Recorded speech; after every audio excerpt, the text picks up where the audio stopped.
บายดีเนาะก่อนอื่นสิมาพบกันอีกแล้วเนาะเช่นเก่าเช่นเคยเนาะกับข้าพเจ้าอ่ากะในวันนี้เนาะก็สิมาบอกวิธีการใส่เนาะ Excel ใน Microsoft Office เนาะ Excel 2016เนาะก็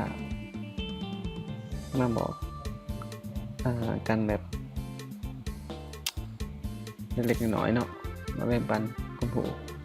ผู้ที่ยังบ่ทันรู้เนาะเกี่ยวกับการใช้งานของมันวันนี้ก็สิมาบอกเนาะถ้าผู้ที่รู้ก็รู้ไปเนาะแต่ผู้ที่ยังบ่รู้ก็สิมาแบ่งปันเนาะจากที่เราเคยใช้งานของมันก่อนอื่นเนาะเราเข้าไปที่โปรแกรมของมันเนาะเปิดโปรแกรมของมันเลยโอเคเนาะพอหลังที่เปิด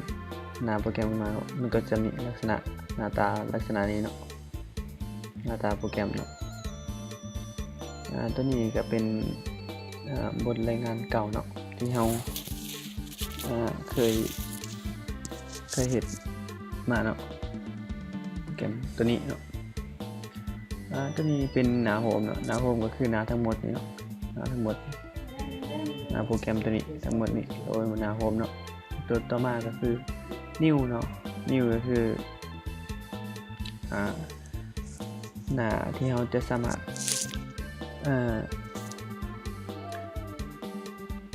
ใช้งานเนาะใช้งานได้เนาะ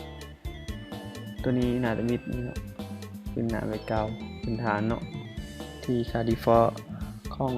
Excel เนาะมาให้ส่วนตัวชุมนี้แม่นนั่นแหละเขาเอิ้นว่าผลิตภัณฑ์สำเร็จรูปเนาะซึ่งเราจะเอารูปแบบของพระเจ้ามาใส่ก็ได้เนาะคือตัวนี้เป็นหน้าต่างที่เราสามารถเปิดบริงานที่เราเคยใส่เนาะเปิดสอบขึ้นมาได้เนาะสิมีประมาณนี้เนาะก่อนอื่นเนาะเราเปิดหน้าตัวนี้มาเนาะนี่เนาะมันก็จะมีหน้าตาประมาณนี้ซึ่งมันก็บ่ต่างกับพวก Microsoft Word Microsoft PowerPoint เนาะแต่ว่า Excel 2016เนาะมันก็บ่ต่างกันหลายเนาะกับพวกเนาะแต่เฮาก็สิมาแนะนำเนาะคือตัวนี้เนาะตัวนี้แม่นการบันทึกเนาะตัวนี้ก็ตัวนี้เป็นการตัดข้อความเนาะเวลาที่เราพิมพ์เนาะตัวนี้เป็นการ copy เนาะตัวนี้เป็นเพจเนาะก็คือการวางเวลาที่เรา copy มาแล้วเราวางตัวนี้เนาะประมาณเนาะตัวนี้ก็คือการเปลี่ยนฟอนต์เนาะมันก็คือกับโปรแกรม Word อะไรเนาะพวก Word พวกอะไรเนาะอันนี้ก็เวลาที่เราพิมพ์แล้วเปลี่ยน Word เปลี่ยนเนาะเปลี่ยนฟอนต์เปลี่ยนอะไรต่างๆเนาะอันนี้การปรับขนาดตัวอักษรเนาะอันนี้คือการมึกสีต่างๆเนาะความพิเศษของExcel เนาะก็คือมันสามารถแบบสร้างตารางเนาะสร้างตารางการวิเคราะห์ข้อมูลต่างๆเนาะในตารางมันก็เราก็จะใช้โปรแกรมนี้ในการวิเคราะห์คือเราใส่พวก Word พวกนั้นก็ได้อยู่เนาะแต่ว่าตัวนี้มันสิเหมาะสมกว่าเนาะในการเวียของมันเนาะก็ตัวเทิงนี้กับคือกับพวกWord อะไรเนาะตัวนี้ก็แม่นการปรับขนาดของตัวหนังสือเนาะอันนี้ก็แม่นการลดขนาดเนาะอันนี้การหมึกสีตัว I แม่นการเฮ็ดให้ตัวหนังสือเสลียงเนาะตัว U แม่นการขีดกล่องเนาะตัวนี้แม่นการอะไรวะตกแต่งเนาะตารางของเราเนาะอันนี้เป็นการหมึกสีเนาะ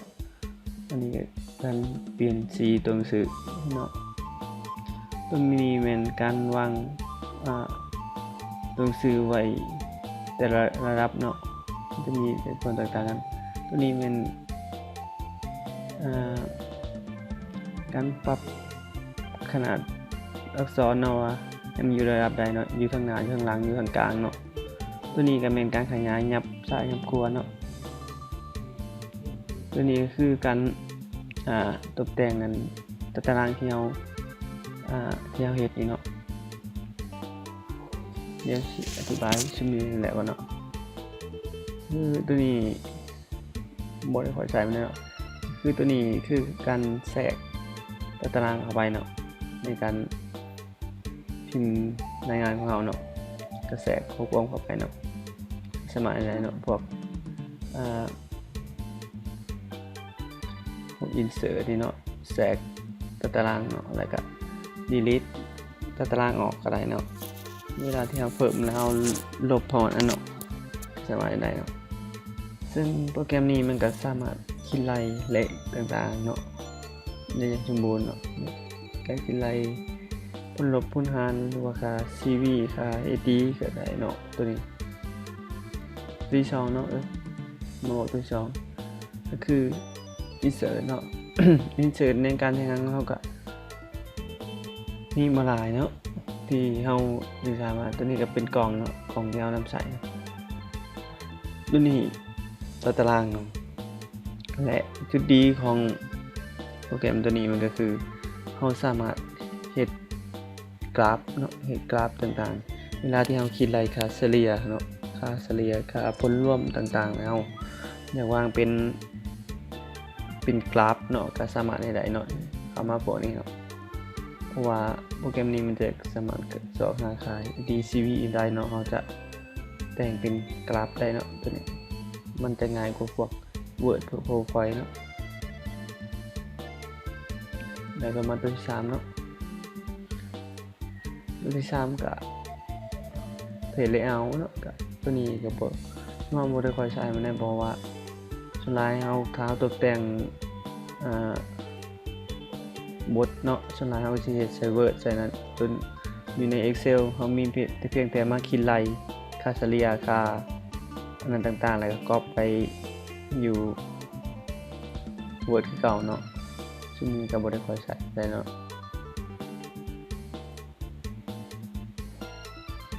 นี่เนาะถึงการใช้ข้อมูลกับสิมีประมาณนี้เนาะเดี๋ยวสิลองให้เห็นในเมืองเนาะก็คือสิเอาบทรายงานตัวที่เคยเห็นมาเนาะนี่เนาะ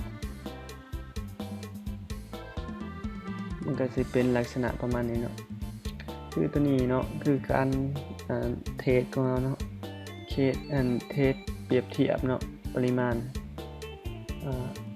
ระหว่างที่1ที่2เนาะก็คือเมื่อเรามาวางเป็นกราฟเนาะวางเป็นกราฟในเนาะก็คือถ้าสมมุติว่ามันบ่มีกราฟเนาะสมมุติว่าเฮาคิดไล่เนาะคิดไล่ค่าที่1ที่2ออกมาแล้วเนาะเฮาอยากตกแต่งเป็นกราฟเนาะก็บ่ยากเนาะก็มีแต่เพียงแต่เฮาคุมดำตัวนี้เนาะคุมดำทั้ง2ตารางเนาะแล้วเข้ามาที่ insert เนาะ insert แล้วก็เข้ามาที่พวกกราฟนี่เนาะเราสามารถเลือกได้ว่าเราสิเลือกเส้นเป็นแบบใดเนาะจะเลือกเป็นเส้นแบบนี้บ่หรือว่าจะเป็นวงม้วนแบบนี้เนาะครับสามารถเลือกได้เนาะเป็นวงม้วนแสงแบบนี้ก็ได้เนาะ เดี๋ยวเราสิเอาไปสิเนาะเบิ่งเนาะนี่เนาะเมื่อเราก็สามารถเลือกได้ว่าเราสิเอากราฟไปไหนเนาะมันก็มีหลายสีให้เราเลือกเนาะนี่หลายเนาะเราเลือกถ้าเราอยากเปลี่ยนเราก็มีแต่เพียงแต่ไปนี่เนาะไปลบตัวเก่าเนาะนี่ก็จะมีหลายชาร์ตให้เลือกเนาะมีหลายบัตรให้เลือกเนาะเราสิเลือกเป็นสีก็ได้เนาะนี่ถ้าเราตกลงกันไปเลยเนาะมันก็จะเปลี่ยนให้เราเลยเราจะสามารถเลือกได้ว่ามันจะตกแต่งอะไรเนาะคือ Excel ส่วนหลายก็มีแต่เราก็คิดไล่ค่าเฉลี่ยค่าอันนั้นได้เนาะก็สิประมาณนี้เนาะการเฮ็ดกราฟของเราคือ การใช้งานของ Excel ก็สิมีตัวนี้เนาะในการมาแนะนำมื้อนี้ครับมีแต่ให้ทานเนาะศึกษาเนาะเพิ่มเติมในการใช้งานของมันก็บ่มีขั้นตอนยากเนาะเพราะว่าคำเฮาศึกษาเฮาค้นคว้าก็สิรู้ว่ามันใช้ได้เนาะส่วนหลายเฮาก็บ่ได้ค่อยใช้งานมันหลายปานใดเนาะเพียงแต่เฮามาคิดไล่บวกลบซื่อๆแล้วก็คิดไล่ค่า DCV ต่างๆเนาะในการใช้งานของมันก็สิมีเท่านี้เนาะมาบัดมื้อนี้ก็ต่อไปก็มีเองเนาะก็มีแต่ฝากกดไลค์กดแชร์เนาะกดติดตามช่องเฮาเลยเนาะเพื่อเป็นกำลังใจให้เฮาในการทำคลิปต่อไปเนาะจะขอบใจสวัสดี